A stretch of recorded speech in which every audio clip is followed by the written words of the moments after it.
Hi friends, అందరికీ నమస్తే. Welcome to my channel అండి. ఈరోజు మన ఛానల్లో సింపుల్గా బిర్యానీ ఏమి లేకపోయినా ఎలా చేసుకోవాలో చూపిస్తున్నాను. ముందుగా కుక్కర్ పెట్టుకోవాలండి. కుక్కర్ పెట్టుకున్న తర్వాత అందులో 2 టేబుల్ స్పూన్ ఆయిల్ వేసుకోవాలి. ఆయిల్ మంచిగా వేడెక్కిన తర్వాత బిర్యానీ మసాలా వేసుకోవాలి, జీలకర్ర వేసుకోవాలి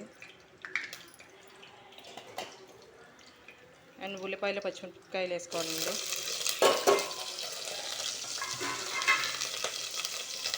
అండ్ ఇందాక మనం గ్రైండ్ చేసుకున్న పేస్ట్ ఉంది కదండి, అల్లం వెల్లుల్లి పేస్ట్, అది వేసుకొని మంచిగా కలుపుకోవాలి.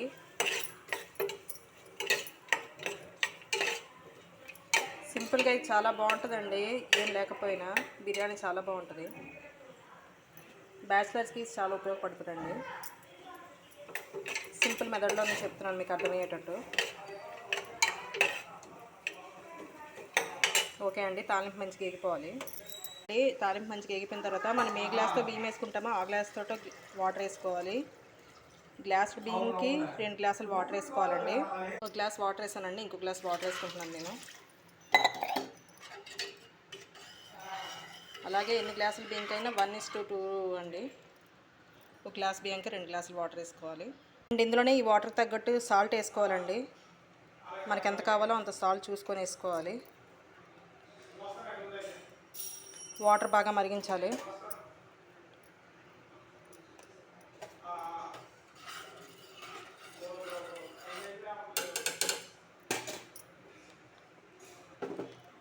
అయిపోయాయండి. వాటర్ బాగా మరిగినప్పుడు కొంచెం పుదీనా, కొత్తిమీర వేయచ్చు.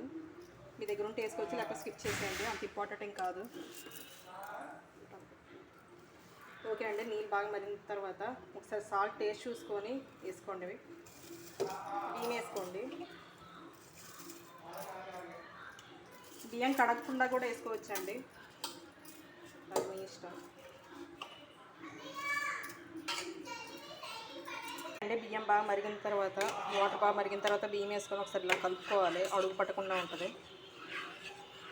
సాల్ట్ ఇప్పుడే చూసుకోవాలండి, సరిపోయిందా లేదనేది. సరిపోకపోతే వేసుకోవచ్చు, మళ్ళీ తర్వాత సరిపోకపోతే వేసుకోలేము. ఓకే అండి, ఇవి మంచిగా ఉడకనివ్వాలి.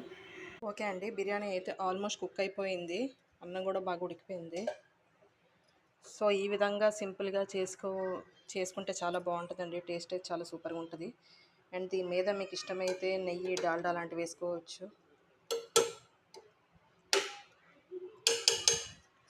ఓకే ఫ్రెండ్స్, ఇదే ఈరోజు చికెన్ అండ్ బిర్యానీ రెసిపీస్. మీ అందరికీ నచ్చుతాయని నేను ఆశిస్తున్నాను. ఒకవేళ మీకు నచ్చినట్టయితే లైక్ చేయండి అండ్ షేర్ చేయండి.